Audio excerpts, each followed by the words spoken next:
The Thanksgiving rush is already underway at airports, train stations, and highways across the country. Nearly 80 million Americans are expected to travel this week. But in North Carolina, Charlotte airport workers are on strike in protest of what they call unlivable wages. Members of the Service Employees International Union clean airplane interiors. They remove trash and they escort passengers in wheelchairs. You've seen them on your flights.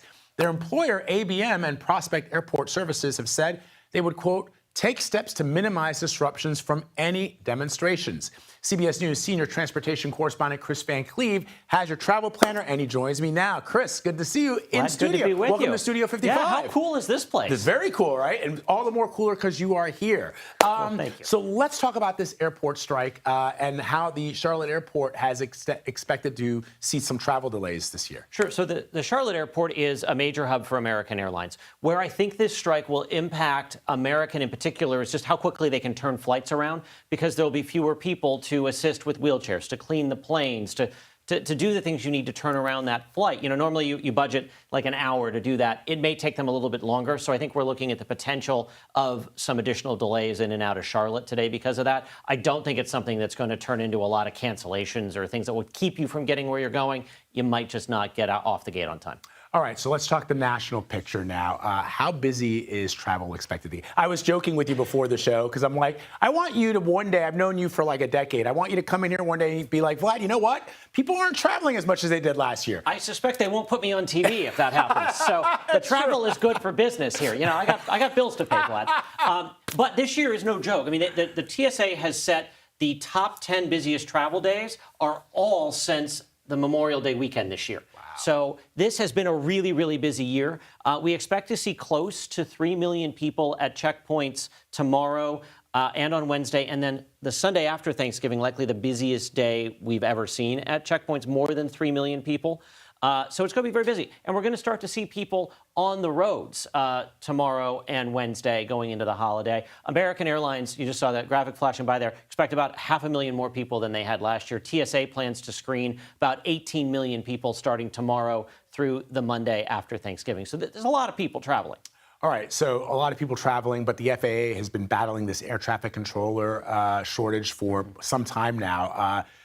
You know, we know that they can handle it, but how are they handling it? Yeah, so what will happen, we saw some staffing issues pop up on Friday going in and out of Newark. And what they'll do is they call it flow control. They will slow down the flow of the airport. So fewer arrivals, fewer departures, so that if there is a staffing issue, they can safely manage the airspace. It creates delays. It is something that the airlines have been pretty vocal. They're frustrated about. On the FAA side, they say they have hit and exceeded their hiring goals for this year. They're on pace to add another 1,500 to 1,800 air traffic controllers next year. There is a lag, though, because of the training time. And, you know, it's very sophisticated airspace, so it takes some time. You're not going to put a junior air traffic controller into the New York airspace. But the FAA says they're working on it. It should get better now. You can't make up for a decade of under-hiring in a couple of years. But we may see some delays. Newark is one of the airports we're watching right now.